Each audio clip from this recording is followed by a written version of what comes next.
आपका पुण्य का उदय पुण्य के उदय से आप पनागर अतिशय क्षेत्र का दर्शन कर रहे हैं।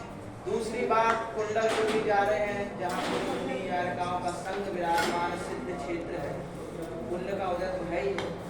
पनागर अतिशय क्षेत्र इतना प्राचीन क्षेत्र है कि जिसके दर्शन करने में ना भी बताने में आप समझ गए होंगे शांतिनाथ भगवान की प्रतिमा को देखकर कि कितनी प्राचीन है।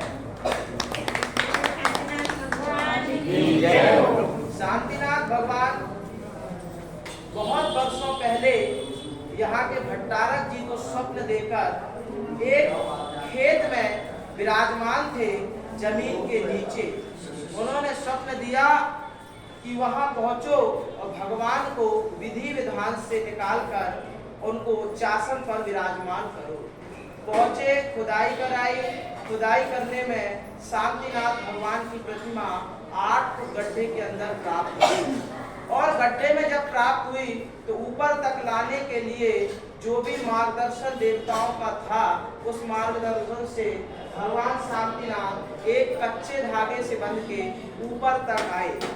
ऊपर आने के बाद भगवान को आप भगवान की प्रतिमा को अच्छे गौर से देखेंगे तो भगवान के बाएं हाथ में एक ऐसी ठोकर लग गई कि उस ठोकर से भगवान का हाथ खंडित हो गया।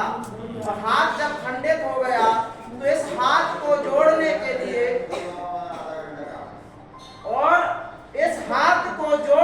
लिए देश के अच्छे अच्छे कारीगर आए और अच्छे अच्छे प्रयास हुए, लेकिन शांतिनाथ भगवान की प्रतिमा उन कारीगरों के द्वारा नहीं जुड़ी, उन्हीं भट्टारक जी के द्वारा जुड़ी जिन्होंने भगवान को उस गड्ढे से निकाला।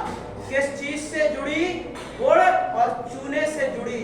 और आज भी शांतिनाथ भगवान इतने वर्षों से उसी अवस्था में वो हाथ जुड़ा है, आज भी उनको कुछ नहीं हुआ। दूसरी विशेषता भगवान शांतिनाथ का, आप सोच रहे होंगे कि हमेशा अभिषेक होता होगा, समझ रहे आप, लेकिन उनका अभिषेक हमेशा नहीं होता है। भगवान का महामस्तकाभिषेक वर्ष में 2 ही बार होता है। एक बार होता है शरद पूर्णिमा के दिन, जिस दिन आचार्य भगवान विद्यासागर महाराज का जन्म हुआ उसके पहले से हो रहा, और दूसरा अभिषेक हो रहा है भगवान का जन्म कल्याणक होता है जब शांतिनाथ भगवान का, जो आपका बड़ा सौभाग्य है, जो 5 जून आने वाला है, उस दिन भगवान का जन्म तप और मोक्ष कल्याणक मनाया जाता है। दूर दूर से लोग भगवान के अभिषेक के लिए आते हैं। क्यों आते हैं? जो एक बार यहाँ आकर भगवान को देख के जाता है तो एक ही बात कहता है कि भैया हमसे जितना बनेगा 500 1100 हम जरूर देंगे, और लेकिन एक कलश हमारी तरफ से ढालना। और आज तक जिसने भी एक कलश ढाला है, नहीं है भी उपस्थित, लेकिन उसके द्वारा चांदी के रजत कलश से भगवान का अभिषेक होता है और वो कहता है वहां हमको सब कुछ मिल जाता है। ऐसी भगवान की कृपा है शांतिनाथ भगवान की। तो उस समय इनका अभिषेक होता है। पहले भगवान के चरणों का अभिषेक होता था शांतिनाथ भगवान के चतुर्दशी के दिन, लेकिन भगवान के अब धीरे धीरे भगवान प्राचीन हो रहे हैं, उनका क्षरण हो रहा है, इस कारण अभिषेक अब बार बार नहीं होता, वर्ष में 2 ही बार होता। और जितना कम अभिषेक होता है उतने दिन की ऊर्जा, आप सोचो कितने सारे मुनि यार का पनागर अतिशय क्षेत्र कुंडलपुर जाने के बीच में भी है और आने के भी बीच में है। यदि कुंडलपुर के बीच में नहीं होता तो आप लोग आते क्या? निकल जाते। आता कोई बताओ? नहीं आता। लेकिन बीच में है तो हर व्यक्ति आता। तो इतने मुनि साधु, इतने लोग भगवान को नमस्कार करते, पूजन विधान करते, उन सब की जो भक्ति के प्रभाव से एनर्जी आती है, और जब वो अभिषेक होता है आपको कलश के द्वारा, तो वो आपको कितनी एनर्जी देगा कि आप स्वयं समझ सकते हैं बिगड़ कहीं। तो भगवान शांतिनाथ का मस्तकाभिषेक 5 जून को होगा भगवान के ऊपर। आप लोग से जरूर इतना कहूंगा, जितना आपकी इच्छा हो, ये नहीं कहते क्योंकि आपको बहुत सारे क्षेत्रों में दान देते जाना है, आप निकले हैं, इसलिए जो भी आपकी इच्छा और शिक्षा हो वो आप कलश को करा सकते हैं। बोल रहे थे कि आचार्य महाराज चले गए, अब क्या होगा? आचार्य महाराज चले गए तो जाना था क्योंकि सबको जाना, लेकिन उनकी जो योजनाएं हैं, जो उन्होंने कहा है, उनको पूरा करेंगे तो हम आचार्य महाराज की आज्ञा का पालन करेंगे। राशि दोगे वो भव्य पाषाण का जिनालय जो कई करोड़ की लागत से बनेगा, उस जिनालय में राशि आपकी लगेगी। और आचार्य श्री जी, बीच में एक बात और बता दूं, आचार्य महाराज ने यहाँ 5 वाचनाएं करी हैं, 2-2, 2.5 महीने की, सन 84, 88, 92, 4 और 2011। पनागर में 150 भर के जैन समाज रहती, इतनी बड़ी किसी क्षेत्र में समाज नहीं है जितनी बड़ी पनागर के अंदर है। और पनागर में समाज के साथ 5 मंदिर और पनागर में अनेक त्यागी व्रती। और एक बहुत खुशी की बात कि पनागर से जो 4 मुनिराज हुए, जो पनागर में जन्मे, दीक्षा आचार्य भगवंत से ली, 9वें नंबर के निर्वापक श्री संभव सागर जी, निष्पक्ष सागर जी, निष्प्रय सागर जी और निर्भ्रांत सागर, ये 4 महाराज हैं। और इतना बड़ा क्षेत्र है।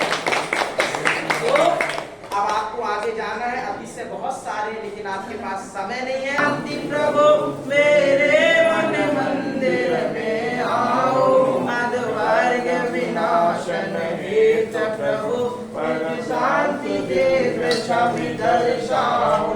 कर्मों के बंधन खुलते हैं प्रभु नाम निरंतर जपने से।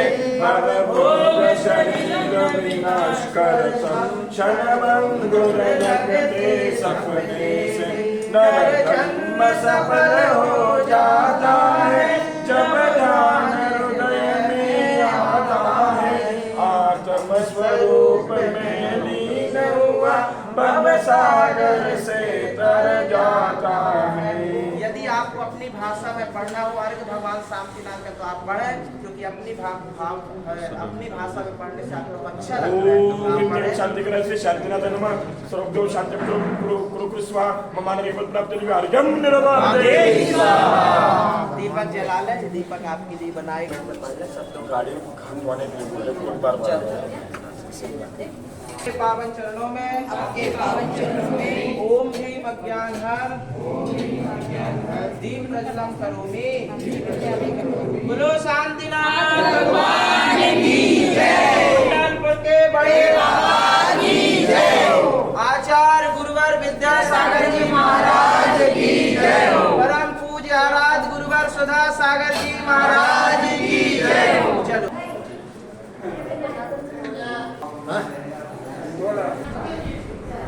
चैतन्य ब्रह्मचर्य रस प्रकटाय गौरों की अवधि वासना कल्पनी। ओमों के तो नाम मात्र से कम शुद्ध हो जाता, मानो आयुध से लगते हैं।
श्री आदिनाथ के चरण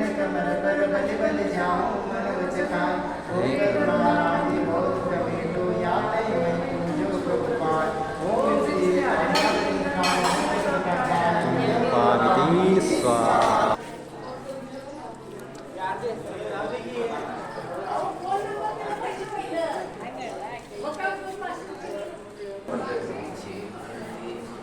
स्वयं ही प्रभु दिखे आज मुझको, महाहर्ष मानो मिला मोक्ष ही हो। मात्र जायक